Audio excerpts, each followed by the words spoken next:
Welkom terug. Jy kyk goeiemôre, good morning. Ons sit vanoggend se oggendpraatjies voort met 'n storie wat in van dese week se Business Tech verskyn het.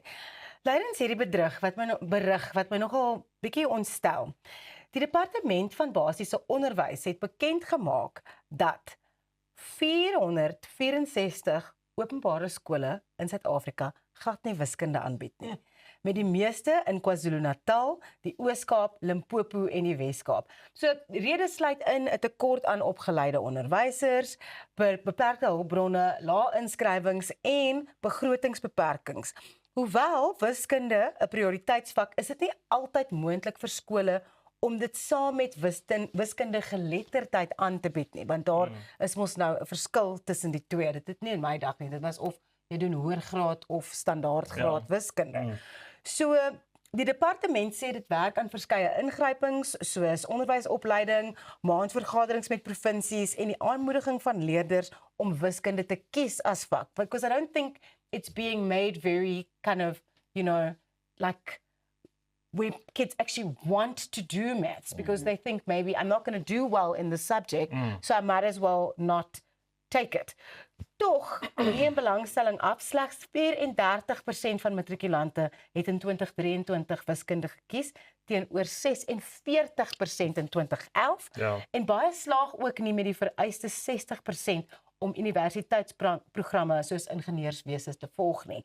So, the minister has said, Minister Siviwe Kwagube, has warned that the decline in the country's kind of STEM subjects is actually quite worrying in terms of the development of South Africa as a whole. I think maths is quite important. I think it's something that kids should take, even just the math lit. Ja, en ek stem saam met die minister en ek het nou net besef daar's 'n verskil tussen my tyd en julle tyd, maar ons laat dit daar. Ai, what a bomb to drop.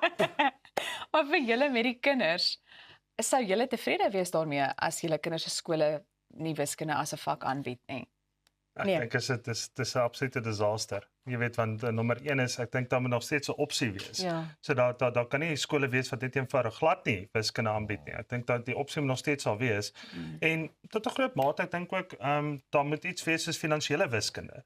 Soos byvoorbeeld dan om kinders te leer wat is rentekoerse, hoe om 'n begroting op te stel, wat se kredietkaart, wat is finansiering, wat is belasting. Jy daai tipe van goeders. Ek dink dis ook belangrik, want ek bedoel ons het dan 'n bietjie daaroor gesels. Ek het nie wiskunde gevat in met my vakkeuses, maar ek het tog in 'n finansiële rigting ingegaan. So, en dit is nou weer eens daai interessante, maar as daar byvoorbeeld finansiële wiskunde was, het dit my dalk geprikkel. En dan terselfdertyd as jy gaan kyk, byvoorbeeld 60% van ingenieurswese is aanvaarbaar nou. Ek bedoel, dit gaan nie oor die wiskunde wat jy leer op wat soms skool nie. Dit gaan oor jou brein word al fiks om goeders te kan verwerk wat syfers het. Soos jy ingenieurswese gaan swat. Ek sê maar, dis 'n ou gebou moet gaan nou bou van 'n ingenieursperspektief af en hy het nie eens 50% vir wiskunde gehad en dan gaan hy 'n bietjie bekommerd raak. Nee, verseker. En dit is die ding wat jy sê, dit is die prikkeling van die brein. Like my son is mad about maths. He absolutely loves it. Myne ook. Because he practices it. And that's what we were told at school. Is you've got to practice it, you've got to get it all the time. Nou sê nou jy's by een van hierdie 464 openbare skole wat net wiskunde geletterdheid het and doesn't have the option of maths itself. And you could be really great at maths. And then you don't get that opportunity. Baie van die goed in hierdie openbare skole gaan oor geleenthede. En dan is daar kinders wat regtig kan uitblink, maar die geleenthede is net eenvoudig nie vir hulle daar nie. Maar nou, wat dink julle is die oplossing? Want ek meen, jy het nou self verwys na sommige onderwysers wat dalk nie bekwame is om die vak aan te bied nie. So, my vraag is, hoe gaan 'n mens daai balans herstel? Dit is baie moeilik, want as jy gaan kyk, jy weet, wiskunde is een probleem. Die ander probleem is natuurlik lees. Jy weet, daar's baie skole wat byvoorbeeld net op grondslagfase is, waar daar nie eens ordentlike lees aangebied kan word nie. So daai geletterdheid ook op 'n ander dag, jy weet, dan kom my kind byvoorbeeld op hoërskoolvlak, dan kan hulle sukkel om te lees, wat tog basies weet van wiskunde bykry. So ek dink ons onderwysdepartement oor 'n algeheel het nog 'n groot probleem, en hierdie statistiek is my skokkend.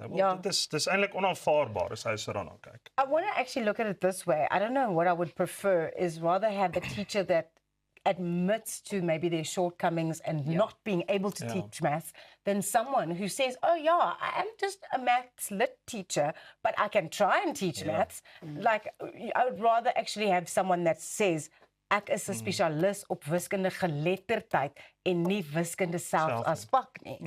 Pieter, hou jy van om sommetjies te maak? Die eenvoudige vraag vir my, nee, ek hou nie daarvan om sommetjies te maak nie, maar die eenvoudige vraag is net, hoe het dit gebeur? Ek meen, hoekom het die standaard so afgegaan van hoeveel jaar terug? Ek dink as ons kyk, ons het laas jaar 'n storie gecover. Jy weet die omstandighede van onderwys, nommer 1. Jy weet nommer 2 is jy weet kry ons ordentlik onderwysers deur die stelsel op 'n jaarlikse basis, jy weet. So wat is die trekpleister vir jong matrikulante om onderwys te wil gaan swat? Jy weet so waar's daai trekpleister?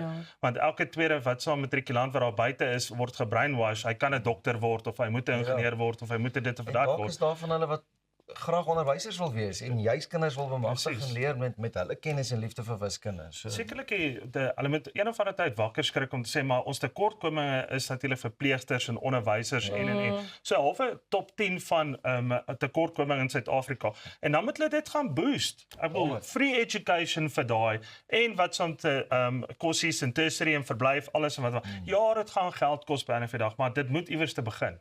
Ja, want it's hampering the development of the country. It really is. Want hier is dan die nagevolge daarvan. Ja. Ek bedoel, so daai kinders is die nagevolg van die volgende generasie. En dit gaan weer jare vat om gefiks te word. Nou ja, ons kan nog ure gesels hieroor. Ja.